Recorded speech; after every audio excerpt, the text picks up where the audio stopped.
Hey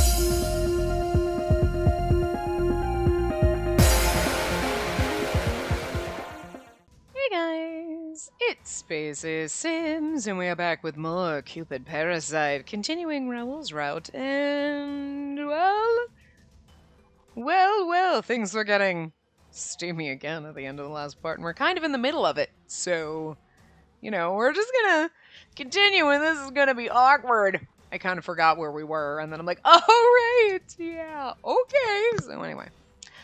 He lets go of my hand, but I couldn't run away any longer. After what he's done, I want to tell him to take responsibility. But just like how I lectured him the last time, lust and pleasure are powerful feelings. It will completely leave emotions behind. That's why I had banned him from doing this. Once the lid's been opened, you can't stop it anymore. We both reached out to each other, but I leaned in for a kiss. I clung onto him and rode on top of him. Wow, what? Okay. We're not on the bed, but on the hard floor. Treating me like an object of his possession, he slams me down, making my thoughts go blank. I mean, wow, holy shit. Oh, oh God. Okay. Oh no. I have to say no as his teacher. But my heart and my body desires him in hapless thoughts. What emotion is this? Neither of us probably knows this. It just, out of context, but I'm his teacher. My heart and body desires him. What are we fucking doing? It's not what you think. If there's anybody listening to you, watch this. As if Pandora's box had been opened, my primal instincts blot out my emotions. I have to analyze this later on what emotion this is. I have to understand and be able to explain it. The cold marble's absorbing the heat from both of us. It's gotta be really uncomfortable, a marble floor. I mean, I guess you're just like, whatever. My thoughts are completely blank. I just like the fact that all the other mythological society nerds were chatting her up, and he's like, no, fuck that shit. And he's like, I'm gonna take her, she's mine. The value of making love. Oh, I think we figured that one out last night. I'm gonna straight up say, I don't think we made love. I think we got straight up fucked. Like, that was not love making. That was straight up fucking. And that's fine. There's a time and a place, but like, call it what it is. In the middle of the night, I woke up in a drowsy haze. I put my hand to my throat and exhaled. You fell asleep on the floor? God, that must have been... that must have been rough. I mean... My throat was sore from last night. I was dying of thirst. I dragged myself out of bed and headed down to the kitchen. Oh, okay, no, we were upstairs. Okay, I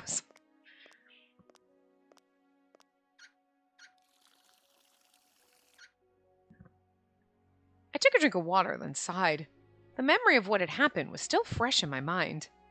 Raoul hadn't said a word. He looked nervous, almost scared the whole time we were together. Interesting. But that was nothing compared to the heat, the pleasure, the passion. I was focused entirely on the act itself. I just like the fact that we are just, like, going at it with this man with, like, I mean, we're gonna fall in love, that's great, but it's just the game's, again, not like oh no, we have to be innocent and pure. It's like, no, I'm gonna take you now, motherfucker. Like, go girl. I told him that he shouldn't be sleeping around so casually. Oh, see, this is the funny part. It's not. You don't know. He doesn't know why. He just knows he did not like other people talking to you and inviting you to their house, and you belong to him. Because he doesn't realize it, maybe. Maybe he does. I don't know. But we don't know that this is what I wanted. I wanted him to be like, I think I'm in love with her, wait. And then for us to be like, I don't understand, and just be totally clueless. You know. No, but it didn't seem casual. So maybe that wasn't the right way to put it. The way Raoul showed his desire for me, it was like I was the only one in the world for him. Mm-hmm. It wasn't like one of his normal flings. It was like he was desperate to keep me with him. It was completely different from before, but I don't know why. He was delicate and gentle last time, but this time it felt much more pleasurable. Oh, she likes it rough, I guess. My heart was pounding and I couldn't calm down. It should have been the same, but for some reason it was different. Human behavior is so hard to understand. I just can't get a handle on it. I went quietly back upstairs and climbed back into bed, being careful not to wake him. He was deep asleep, like a little boy that's cried himself to sleep. His hands were clinging onto the sheets tightly as if he were pleading. Was today about some kind of possessiveness? Maybe he thought that his mythology friends would take me from him and he didn't like that. That's kind of what I was thinking. Like a child afraid that someone's going to take his favorite toy. He just wants to keep me all to himself. If that's the case, I need to make it clear to him that this isn't the way to make his feelings known. I get the sense that he really doesn't understand his own emotions, although I guess that goes for me too. I put my hand to my chest and touched my Cupid's bow. I've seen countless people in love, and that's not the emotion that was on display today. But then, what was it? Ultimately, the only thing I was feeling in that moment was exhaustion. I mean, that's because she had a bit of a workout. Anyway. At least she's like, I've seen people in love, and this isn't love. Love can start in different ways. He just hasn't, neither one of you has figured out that your love is just starting in a very different way than, what you're used to seeing. Maybe I should try falling back asleep. Dawn was still several hours away. I closed my eyes, imagining myself sleeping soundly till morning.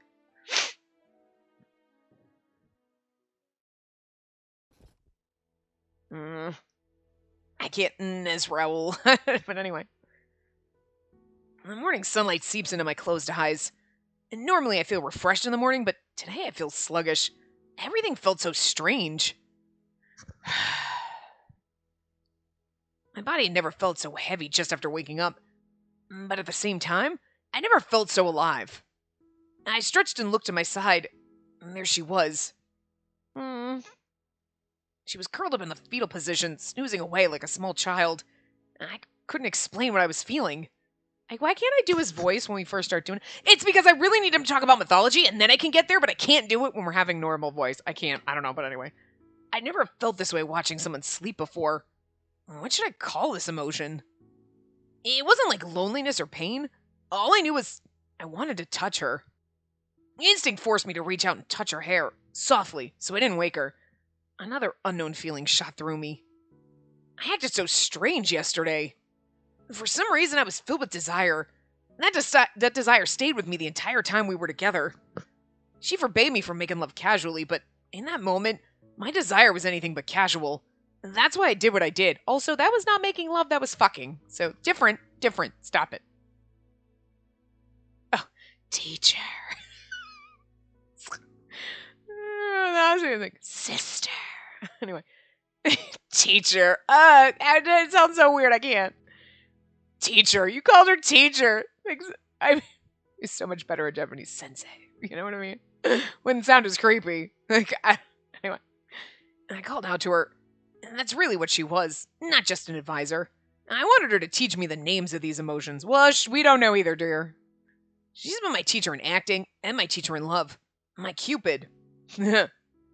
Spacey. I quietly called her name, which caused my heart to stir. Was that because I was happy or because it didn't feel right? I don't know. I don't understand any of this. It's adorable. I've traveled the world and met thousands of people, and I've never felt this way after sleeping with someone. What am I feeling, really? It's a little like that time I was lost in the desert. Like a nomad discovering an oasis. Like a snake trying to swallow a mouse hole. That's how I want to make love to her. Like a snake swallowing a mouse? That's a weird analogy, and I don't know if I like it. This was all new to me, but it felt so good. I thought I knew how good sex could feel, but now I was overwhelmed by some new sensation. In that moment, that's all I knew for sure. But and yet he's not combing him. We're like, yeah, having sex can feel great, but when you're doing it with someone you love, it feels even better, I think. Like, she doesn't know. And now he's like, sex is awesome, but this was just like better than awesome. I don't understand. Ding, ding, ding. Put the pieces together, Raoul. I stood up and stretched. I felt heavy, tired, hungry.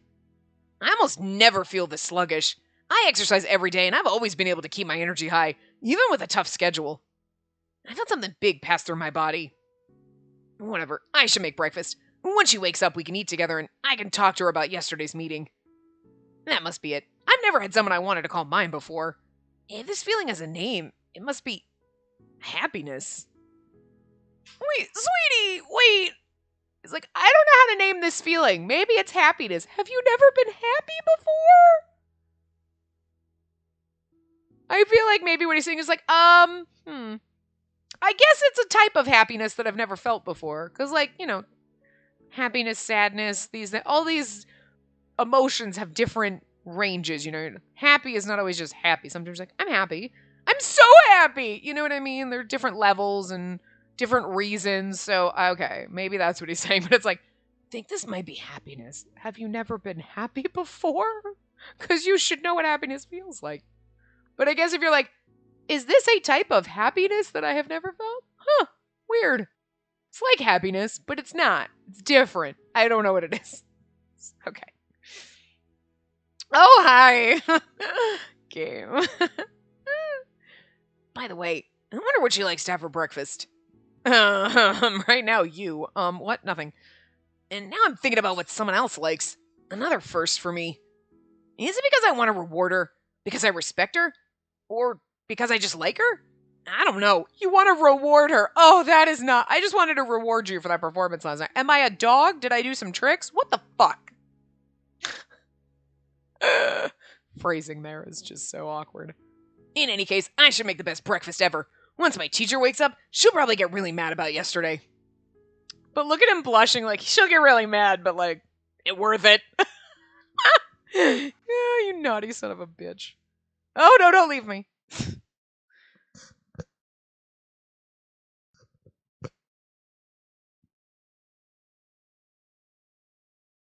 Oh, we just went straight to work. We don't get a wake-up talk. Okay. After leaving Raoul's place, I was in the office today to submit my weekly report. I finished up my work, then collapsed into my desk, exhausted. The past few days have been so hectic. That morning, I ate breakfast with Raoul. Just as I was about to really lay into him, I remembered I had to come into the office. Thanks to the feeling of shame, I practically ran out of his house. I went to my place to get dressed. Out all night again, Clarice was surprised to see me when she walked in. I rushed out again. I updated everyone on Raoul's current situation, then had a meeting with his agent. I'm so tired. Chi! Just then, Chi rushed over to me. Since I'd been spending so much time around other people, I hadn't seen him in a while. Chi, let me use you for a minute. Chi! I grabbed him and shoved his horn into my shoulders for a deep massage. I haven't felt this in a while. Chi! He fidgeted and tried to resist, but the electric pulses kept on coming. I used his flow of electricity to massage my stiff shoulders, thought about the meeting from before. Raoul's agent was satisfied that there weren't any issues at the moment, so she was happy to renew our contract. In other words, I'd continue as an on-site advisor to coach Raoul. I wonder if this is really all right. It's true that my job is to teach him the ways of romance and how to behave when you're in love. But still... Oh, no, don't go. No. I thought about what happened last night and felt another wave of shame come over me. I was fine the first time we slept together, but that was to prove it really wasn't anything special. Last night, though, that was something special. That's why I felt embarrassed, nervous. That's why my body felt so heavy. That's something Cupid just shouldn't do. Cupid's job is to connect people. I shouldn't be involved in love itself because it's bound to throw me off.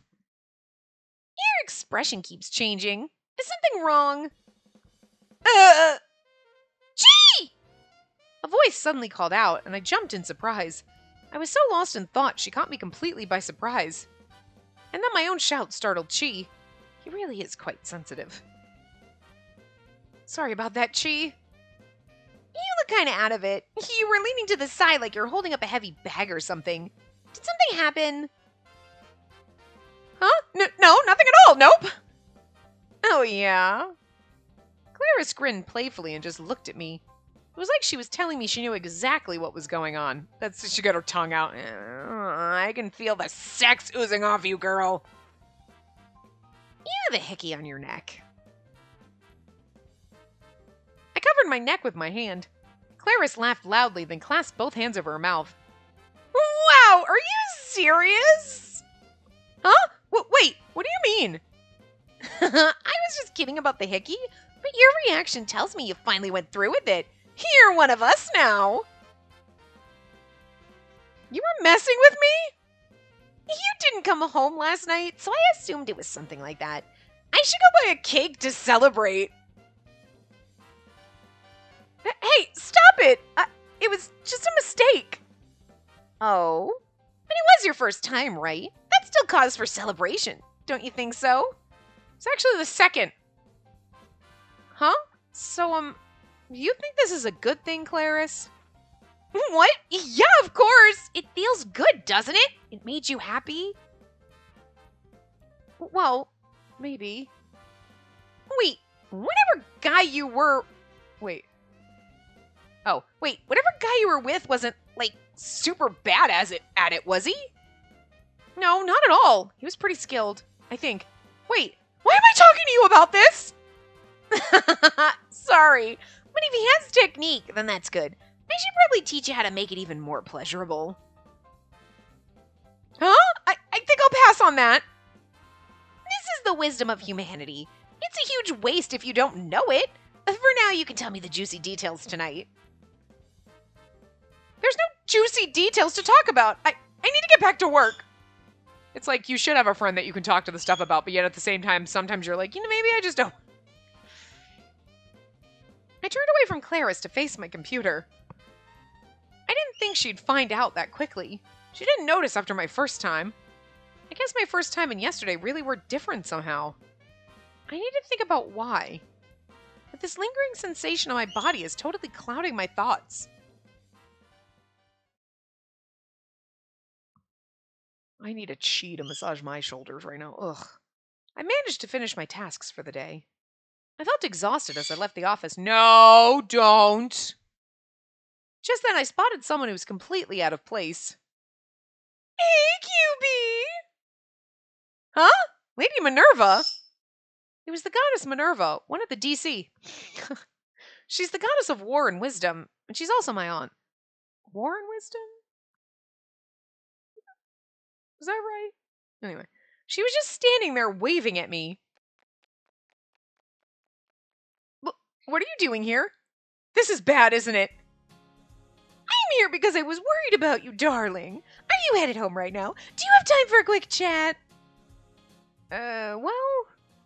Clarice said she wanted to go buy a cake to eat at home, but there was still time before dinner.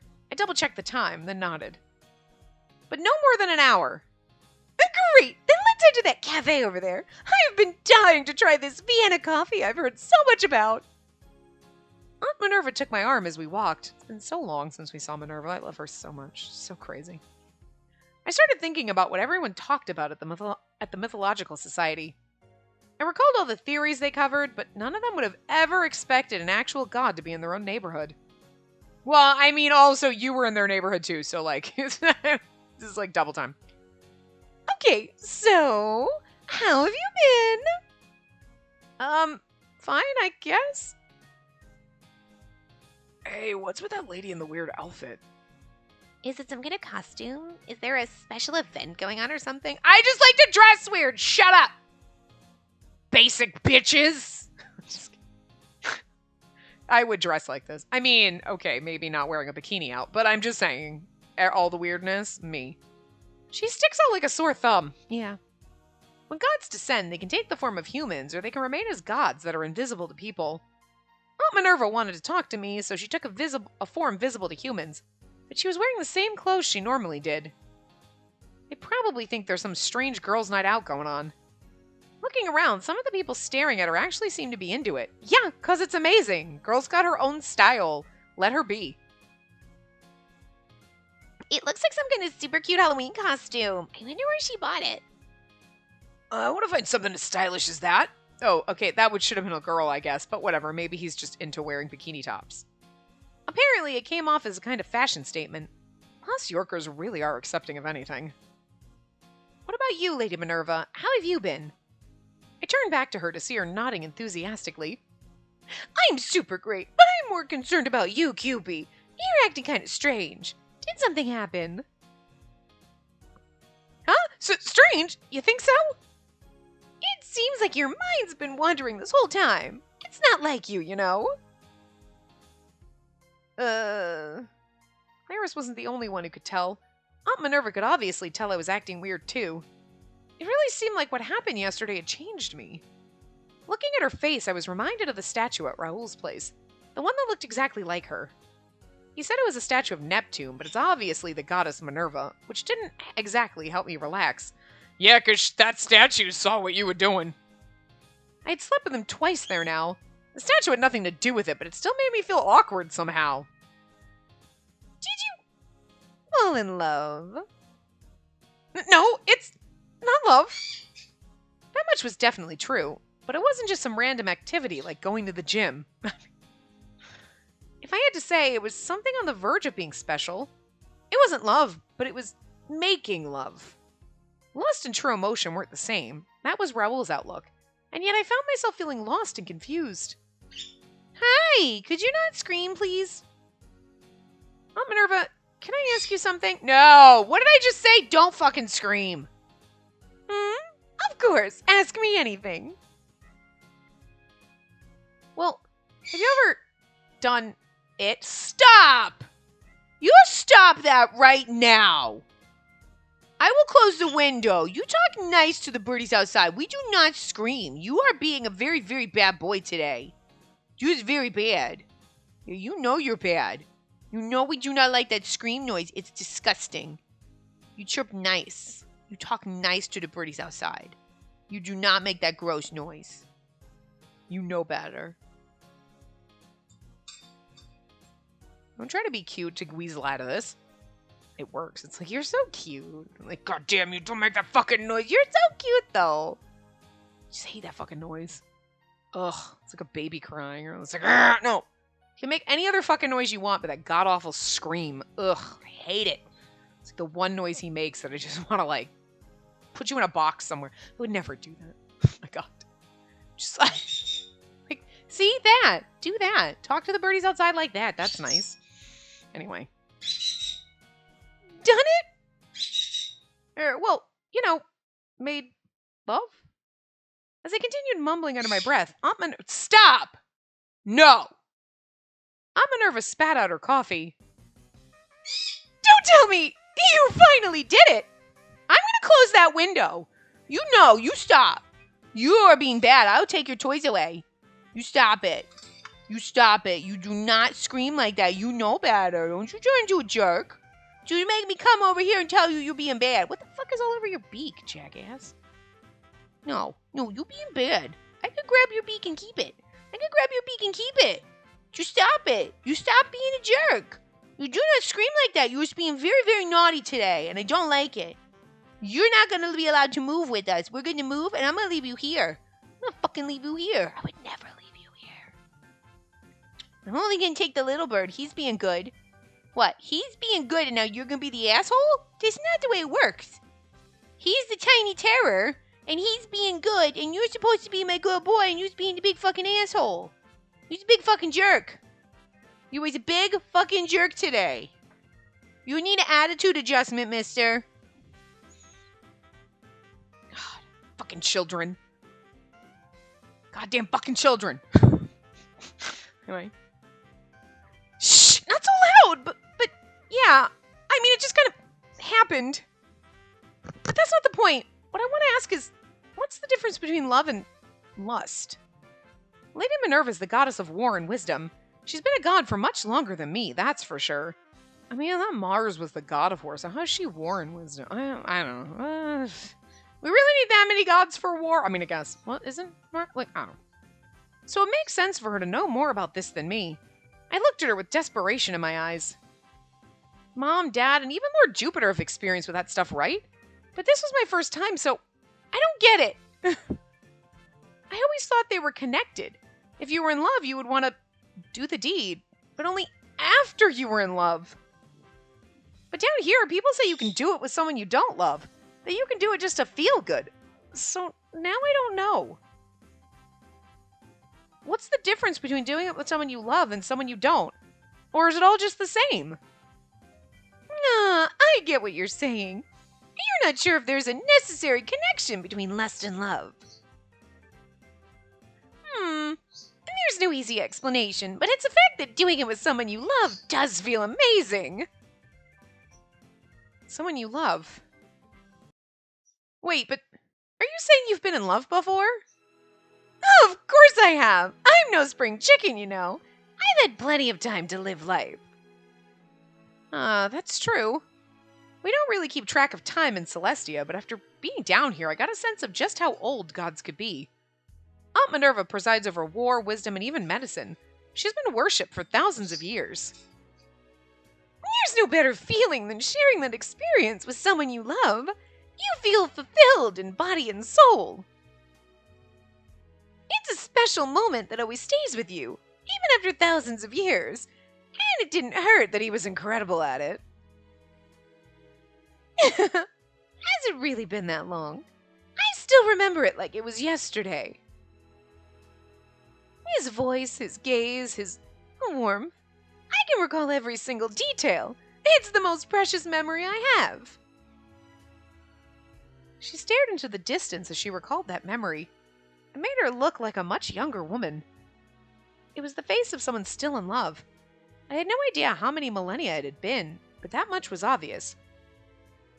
She must really be devoted to that love. Seeing this side of her was really surprising. It made me want to reflect on how I should act. Compared to her dedication, I'd already gotten myself in some casual fling. I guess I shouldn't sleep with him so casually. It feels so nice, it's hard to resist. That sort of feeling has already taken root in me. But it should start as a special, wonderful emotion, like Aunt Minerva described. It should be a sacred act. Cupid can't be involved in such indulgence. Next time I need to clearly and forcefully say no. I need to bid farewell to that relationship of lust. I won't allow myself to use the excuse of pleasure. Next time I see Raoul, I'm going to beat it into him when it means to love someone.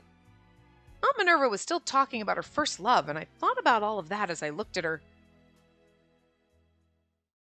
It's like she doesn't get that the reason it felt different was because she's kind of like, sort of in love with him. Sillywood filming location for Goddess Upon the Camel Part 2. Photo shoot for an interview article. Okay, Raoul, can I have you make a slightly sad expression? Sure thing. Okay, that's good. Keep it up.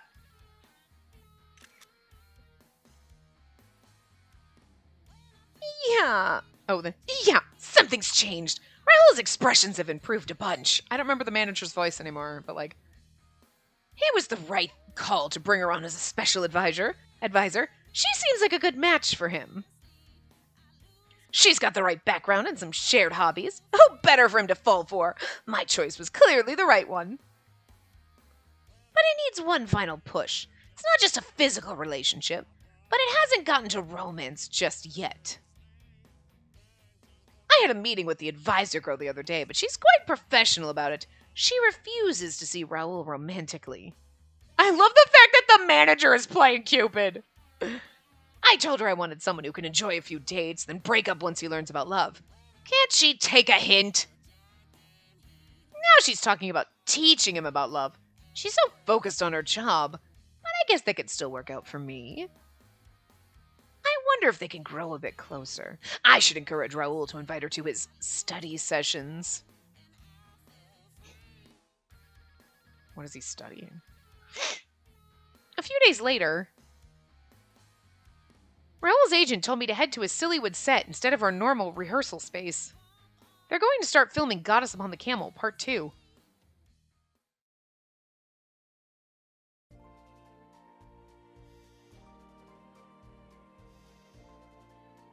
Oh my God. What did they... Oh my God, look at his hair. I'm sure this is like his movie set outfit, but like, it's like he's a whole different person. Holy shit, it's like he's the other twin. You have Raoul as like the playboy over here, and then you have whoever this is. He's like, he's the nice, sweet one, the innocent, like, oh gosh, no, I'm a little shy. Oh my God, you're so precious. I love it.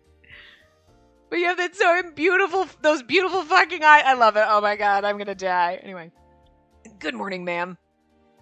Good morning, Raoul. I hadn't seen him face to face since that morning. Because of that, our greeting was awkward, to say the least. But as the excitement of the work overcame us, the awkwardness fell away. He put on his work face, and we got to it. After he got out of makeup, he was like a different person. Maybe it's just me, but he seems way different from normal. The Sillywood actor Raoul Aconite. In that moment, he was truly an actor and not the obsessed parasite that I knew. I was thinking about changing the way I deliver this line. Could you give me your thoughts before we head to set? Sure, I'd be happy to. The script was covered in handwritten notes. I had to stand on my tiptoes to lean in to read. He read a few lines, and I gave him detailed notes for each one. You should pause before you say her name. Don't blink when you say you love her. Things like that. As Cupid, I was familiar with these little human habits. I did my best to give him all the knowledge I could before filming. But those are just little tips and tricks. It'd be best if he could experience those things firsthand. I'm guessing that the Sillywood actresses he slept with so far were never really interested romantically. That was the impression I'd gotten when I talked with him at the party. But I thought about Emma Winston and decided to hope for even a sliver of hope. I recall those beautiful lips as she smoked. She'd mentioned that you can never be successful without technique.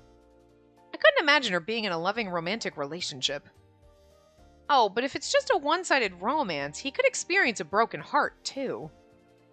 Wait, Cupid shouldn't be thinking about that kind of scenario. It's so funny because then she's like, yeah, and then he's gonna be like, okay, yeah, no, you're right.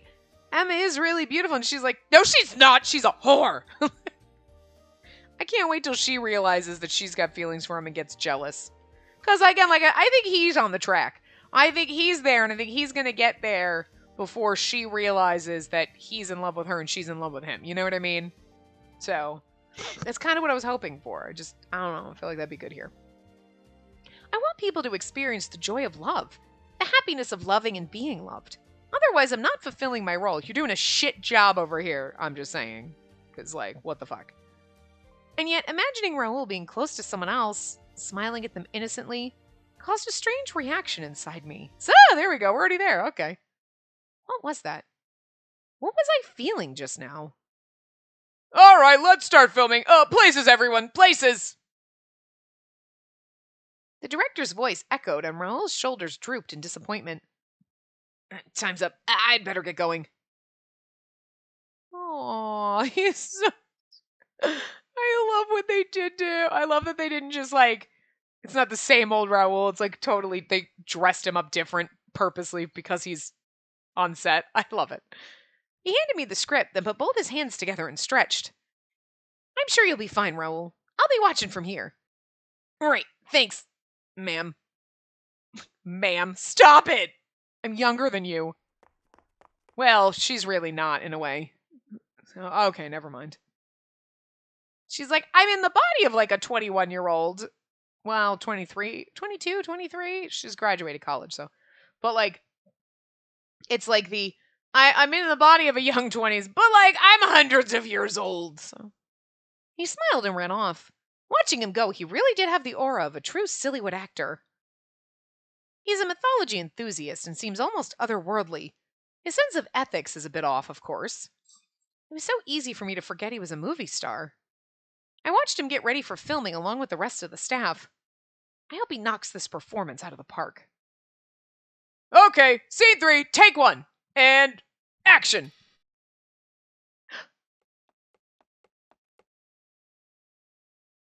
Mia, who is that man? Was your promise to me nothing but a lie? Don't talk nonsense. He's just a colleague. There's no need for you to get jealous. Jealous? I was just... You don't own me. I have a career to worry about too, you know. Is that more important than me? Wow, he's really amazing. He looked like he was losing his grip on his sanity. A man in pain, clinging desperately to his love. His acting conveyed all of it. His eyes were the same way during the Mythological Society meeting. Watching him made me feel restless. But it's good that his acting is getting better. That's right, he was just acting, just putting my advice into practice. I decided to assume that was all it was. I watched with bated breath along with everyone else. Before long, they finished filming the scene. Great! That expression was very nice, Raoul. In fact, I dare say it was perfect. Awesome. Thank goodness. The filming was off to a good start. I let out a sigh of relief. They continued on with the other scenes that had to be filmed on the same set. So movies don't film in order of the script. They can't keep the same set forever, so it makes sense they can't go in order. I was thinking about how tough that must be when I noticed Raoul staring at the lead actress. The next scene was set earlier in the story when the two of them were on a date and are first getting romantic. And we're like, I'm jealous of him with this girl who's acting with. Okay, that's a wrap for today. Good job, everyone. Good work. That call-out concluded the day, and everyone relaxed. The director went up to Raoul and patted him on the shoulder. Hey, Raoul, that was the best. You're so much better than before. I especially liked how you portrayed your jealousy. I'm really glad you liked it. But the way you express true love still needs some work. It needs to come across as a little more pure. And that romance is a key part of the climactic scene, so I'll be expecting a lot from you. That's not the director's voice. Whatever, it doesn't matter. Right, I'll try to keep improving. So his expression of love still needs work. The director was right. He was still playing it safe. I had to admit it wasn't as good as it could be. He's getting better little by little, but he still feels a bit too casual. In the scene where he meets the heroine, Mia, the way he hits on her was more like a casual encounter than a sincere desire. And when he confessed his feelings to her, there was no sense of innocence or excitement that comes with newfound love. I knew how comfortable Raoul was with telling someone he was into them or going in for an embrace. But because he'd had so many casual encounters in his life, his mind was the complete opposite of innocent. He hadn't been doing that kind of thing lately, but old habits die hard. In order to present that kind of innocent love, he'd have to come to understand what romance really was. As his on-site advisor, it was my job to teach him the ABCs of pure love. That's Cupid's one true duty. I tried to recall all the couples I'd seen while I was in Celestia, in search of what I should say to Raoul. No, here's what you do. You fall in love with him, you make him fall in love with you, and then you're like, oh, but I can't be with you. And then you disappear, and then he's devastated, and he's got the acting, and now he's got the experience, and you're like, I did my job! And then you just go back to work like normal. So mean. But, I wouldn't put it past her to kind of start doing that and be like, I was actually just pretending, but now I really love you. We've all seen that movie, all 700 of them, because I feel like that's a movie trope, because it's not like no one's ever thought of that. Come on. It's like all the movies where we're just going to pretend to be a couple because like XYZ reason, and then all of a sudden they fall in love because you're like, I know where this is going. Like a muffin stuck in your throat. They have some interesting frickin' titles for his chapters. The next day, filming experienced some difficulties.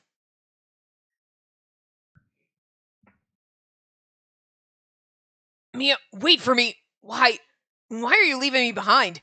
Is your work really so important to you?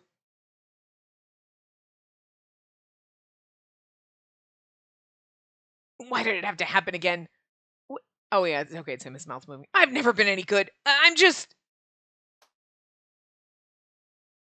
Cut! God, it's just not coming out the way I envisioned it. I'm sorry we have to keep doing it over and over. No, it's okay. It's all part of the process. I just need more depth from your expression of love. Depth? Like, I'm about as shallow as a kiddie pool. I don't understand. Sweetie, my poor precious little himbo. Yes, you're like a kid throwing a tantrum because he lost his favorite toy. It shows devotion, but not in a cool way, you see? I need mature sexiness combined with pity for a man cast aside. Maybe that doesn't make sense. I don't know. I just need more depth. Anyway, we've got plenty of takes to choose from, and we've lost the light. That's a wrap on Raoul for today. Let's move on to the scene 9 where Mia's eating dinner alone. The director clapped his hands to signal everyone to begin preparing for the next scene.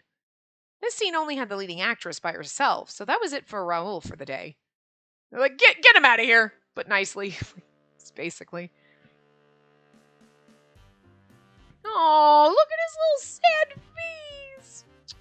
Sweet. This is okay. Don't hug casually. This is where you hug. You just need a hug and a little pet. Poor thing.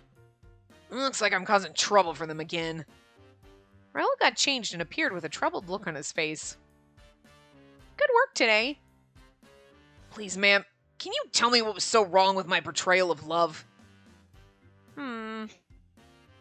As he stood in front of me, I compared his performance with his co-star. I think it's because you haven't really developed your own sense of values when it comes to love. Sense of values? It's like, I don't understand! Like in the fourth scene, it didn't feel like a moment between lovers. It was too friendly. It needed more genuine simplicity. It was obvious that the man had other women on the side. He didn't seem like he needed the heroine. You're playing a man that only has eyes for her, but she chooses her work over you. That's where the emotional value comes from. And I see. He's like, I don't. Oh, and your eyes don't look like they're in love.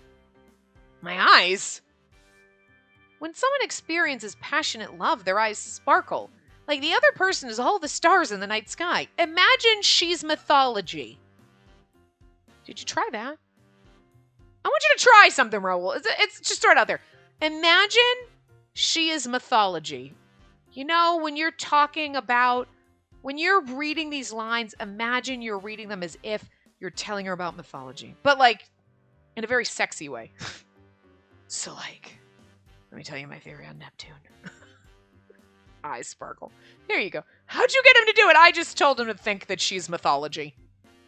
Look at her as if she were a Grecian statue.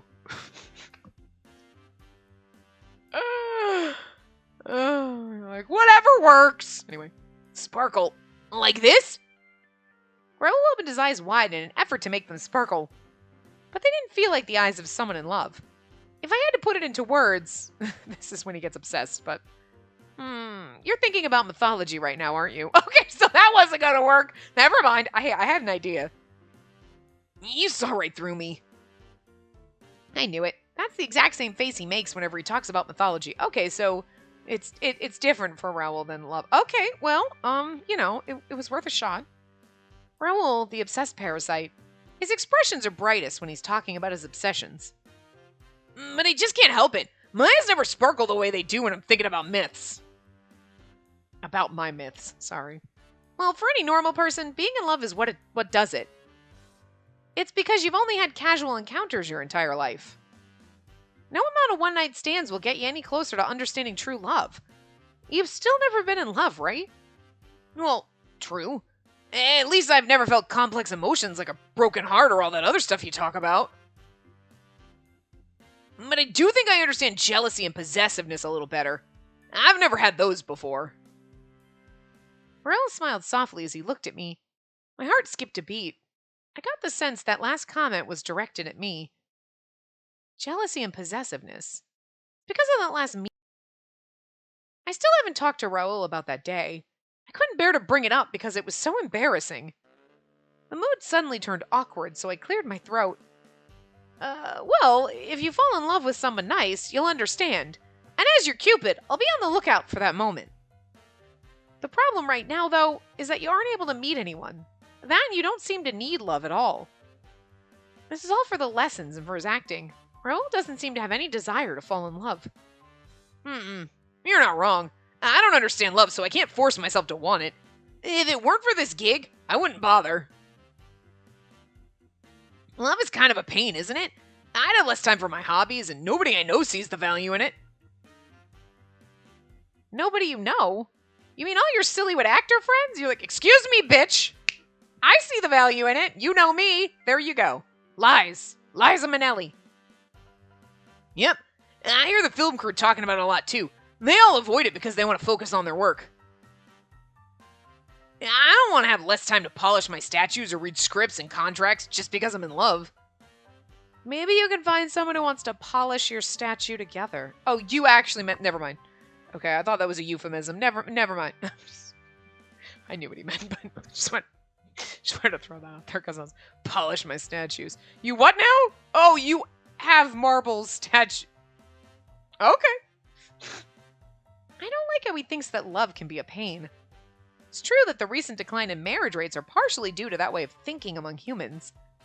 Back at Celestia, the couples that separated after I brought them together would often say they wanted to focus on work or hobbies. It's why you just have someone that also they do their hobby, you do their hobby, but you also spend time together and maybe have a shared hobby. You know what I mean? Like, I mean, I kind of agree here, though. Like, I agree and disagree. I'm like, yeah, no, I get it.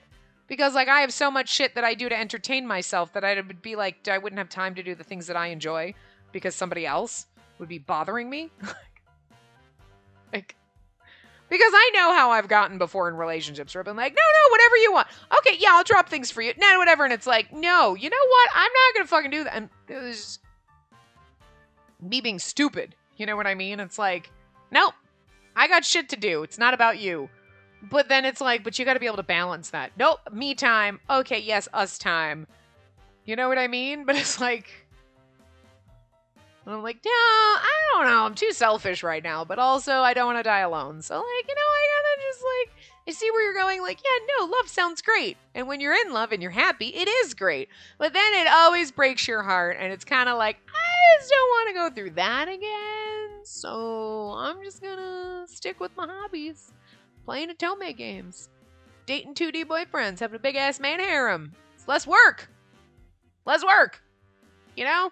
Anyway. So, I kind of get it. But I'm also not on the Raoul page where you're like, nah, love just seems like a pain in the ass. I'd rather be alone. Not always. Not necessarily. Getting to the falling in love part is a pain in the ass, but once you're there, it's fine. Like, you know what I mean? It's like taking the flight to get to the amusement part. You're like, it's a pain in the ass. I hate airports, and I don't want to go through airport security, and I don't like being on planes, and they're gross, and I don't want to do this. But when you get to your destination, you're like, awesome! It's the getting there that sucks. See? So, anyway. But I'm here right now to stand up against that cultural shift. It does have value.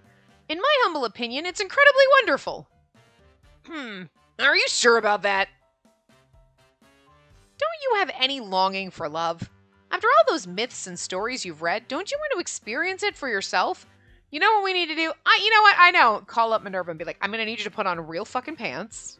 No, Minerva, real pants and a normal fucking top. Don't come dressed like a crazy woman. Okay?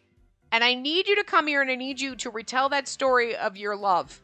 That love, that person you were in love with to Raoul so he sees it. Just pretend. You know what she reminds me of? She reminds me of that Neptune, so just pretend she's Neptune. She's not Neptune. She's not fucking Neptune, Raoul. She just looks like that statue of yours that you think is Neptune. Just pretend, okay? God. You're like, yeah, because she is a goddess, but like she's just not the one he thinks, you know? Anyway. Those stories are all straight to the point. It's always love at first sight or marriage after slaying some great beast. Yes, great beast. Dating. Tinder or some shit. I don't know. I wish I could say I was wrong about that. I'm sure there was more to it, but they didn't have paper back then, so you had to get to the point right away. But I'd love to get struck by Cupid's arrow. After all, I was strong enough to get the Queen of Crete to fall in love with a bull. Well, I can't deny that's how the story goes, at least. This is so annoying. Hearing him talk like that made it sound like my dad was completely right. I can hear him now. I told you so, young one! I don't know if that was Mars's voice. But this is where my skills as an advisor come in. I have to prove to him that he can learn about love even without Cupid. But technically not really. I want to be like, the stupidity in that statement is kind of funny on her part. Like, it's like, woo, girl, that one right over here. You can learn about love without Cupid. I mean, without my arrow anyway, because technically you're learning about love with Cupid, because I'm Cupid and I'm right here. So, like, come on, girl. Like, fucking love it, though. It's kind of funny. Well, what about romantic movies or novels? Have those ever made you want to see what it's like to be in love? Not really. When it comes to movies, I usually pay more attention to the other stuff. We need to watch romance movie. Okay, we're going home and we're watching Hallmark Channel holiday movies. They're all the same. There's a formula, but it's fine. I'll suffer through. Let's go. What other stuff? Like one time, I realized they were filming on site in Greece and how there was a temple dedicated to Zeus nearby. Or I'd keep an eye out for bas relief carvings in the background or statues of Nike, things like that. Nike, you mean? Or is it? Yeah. Yep, they got us a victory, otherwise known as Victoria. I think that one line was supposed to be him, but I thought maybe it was like, hey, this is what he was saying, but that's the last thing you should be looking for in a romantic movie! I realize that, but I just can't help it. At the end of the day, I just don't have any interest in those scenes of romance. That's it, homework. It's not like I didn't know that already, but all I could do in that moment was sigh. How could someone who doesn't understand the wonders of romance movies star in one himself? This was a bigger problem than I realized. Even though we really had no experience with romance, I thought he'd understand its entertainment value if nothing else. Alright, then let's watch some romance movies together and learn more about them. Really? And then how about we watch No, we're not watching Roman Holiday. But I'll be focusing on romantic plots, and no mythology talk. One mythological word, and I'm out of there. One mythological word, and I'm smacking you in the face with a rolled up newspaper. Probably teach him better. What? Come on! Raoul fell to his knees. Forbidding any talk about mythology must have been a real shock to his system. Look, we already forbid you from having casual sex, and that didn't work, so...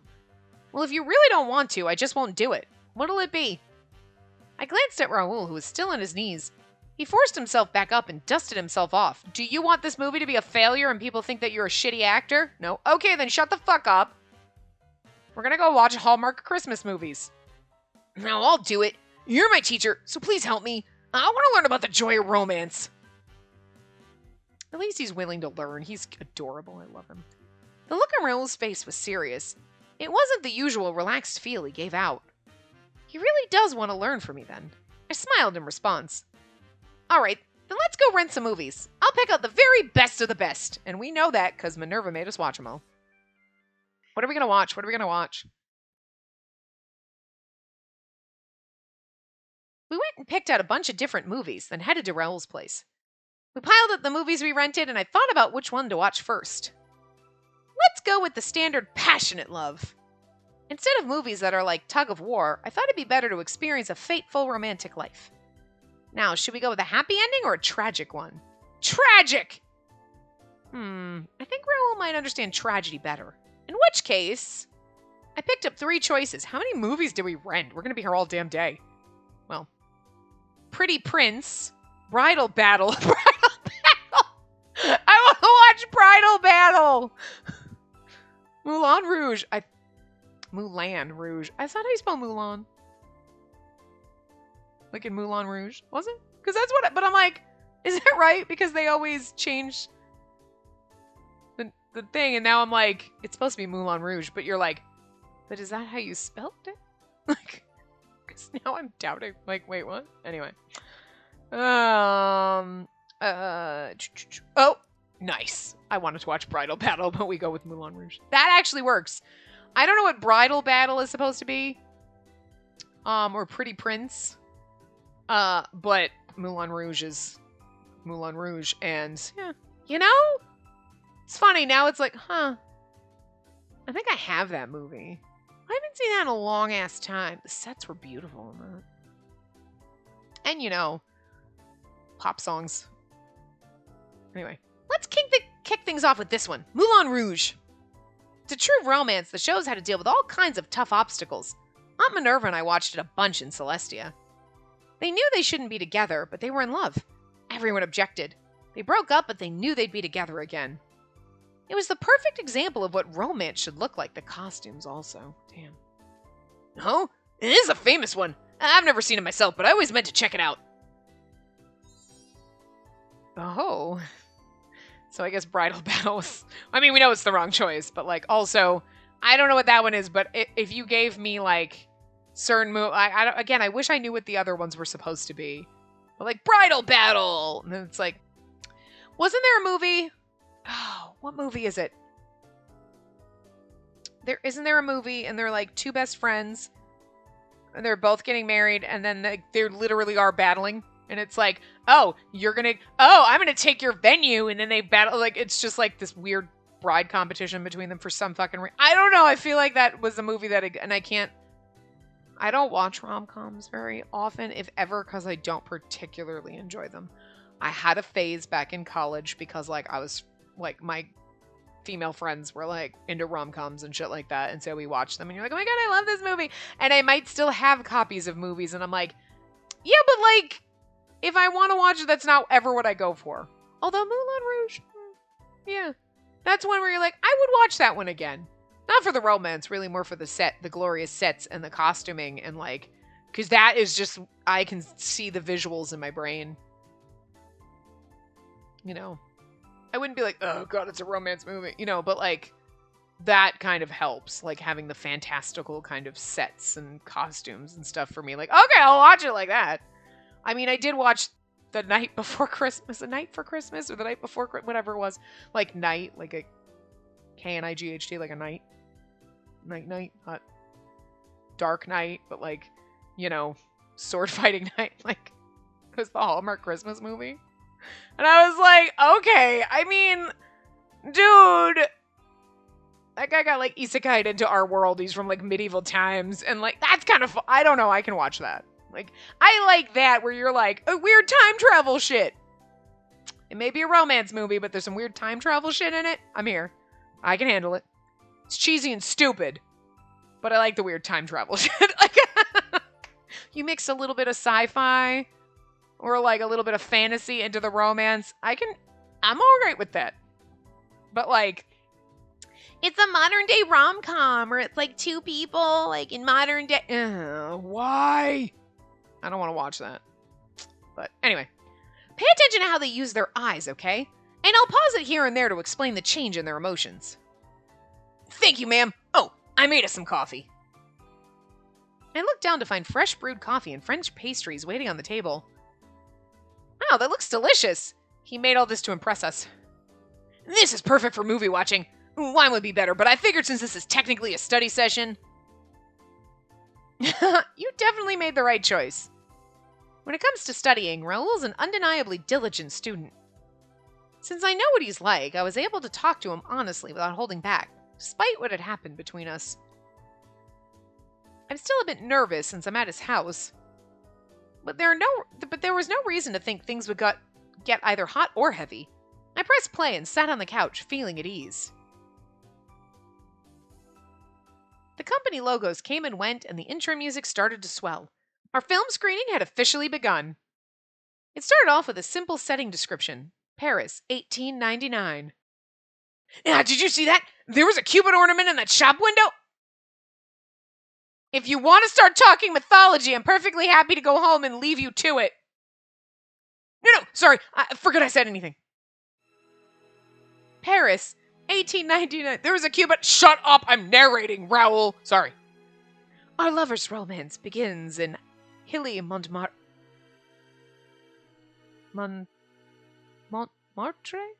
I don't know French. I can't speak French shit, so anyway. I don't know how to say that. I don't know how to say French shit. It's just as pretend as Paris. I can say this. Look at their faces. See how he gazes at her when he first sees her? It's clearly love at first sight for him.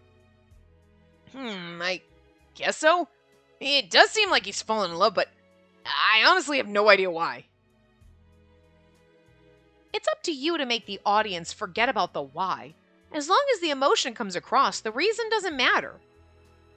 That's how important this scene is. You have to tell the audience that you fell in love at this moment, or the story won't make sense. And this actor succeeded in that, which is why I won a bunch of awards. And why people still watch it today? Yes. It was Ewan McGregor, right? Like, Ewan McGregor was on it? Yeah. Hey, that'd be why. There are just certain actors that you were like, I might not be like, yeah. Tom Hiddleston exists. I will swoon. Other actors, like, Ewan McGregor is a good-looking dude. He's in a movie and you're like, I mean, okay. I'm here for this. Sure. I wouldn't be like, oh my god, Ewan McGregor put posters on my wall. But like, you know, you can enjoy him in a movie. You're like, no. He's the love interest. Okay. Yeah, I can see it. Sure. I'm there for that, you know. There's just actors that you're like, they're visually pleasing, and I will watch them in movies, and I can understand if the main character or whoever's in love with them, you're like, yes, I get it. And there's other ones you're like, I don't, but like, sure, whatever, that's not my story. But I'm just saying, Ewan McGregor is pretty, so kind of figure that doesn't hurt. Tom Hiddleston could be a terrible actor for all I know. I don't know. I think he's great, but it's just because he's really pretty. He could be goddamn awful. Everyone could be like, he is the worst. Really? But have you looked at him? Doesn't matter. I'm sorry, Tom. I don't think you're a bad actor. I'm just saying my judgment could be off, basically. Like, yep, that's exactly right. I see. And that's one heck of a responsibility on my shoulders. Raoul smiled playfully, his eyes still glued to the screen, and you're like, well, you had the responsibility to make them believe you were a shark-punching deputy in the desert, and you managed that, right? It actually wasn't in the... Shut up! It was in the desert! You punched a shark in the desert! That's my story, Raoul. Deal with it. But you know what I'm saying? Like, you can make them believe that all this stuff actually can happen, so you have to make them believe that love can happen. It's your job. You're acting. Hence why you were called an actor. And your job is acting. just full circle there. He seemed really interested in the movie now. It had somehow suddenly motivated him as an actor. He finally saw the importance of portraying love. He realized this was why his director kept having him redo his scenes. From that point on, he didn't mention mythology a single time. He learns fast. He watched quietly and listened carefully to my explanations. A few times he acted out lines from the movie to himself. Oh, and then we're like, oh, my heart skips a beat when you say this. There's no greater bliss in this world than giving you my love. I want to be with you forever. That was a line from the movie, word for word. But for some reason, when Raoul said it, something felt off. He seemed to realize it too. He placed his hand over his mouth and turned his head to the side, thinking it over. There's no greater bliss. There is... No, that's not quite it. He stared at the screen and frowned. I could tell he was completely serious about figuring it out. I know we're over, but... Raoul Aconite's an action star. His agent told me he's best suited for roles where he can utilize his own personal experiences. So if he could have a kind of virtual personal experience through these movies, that could be really useful for him.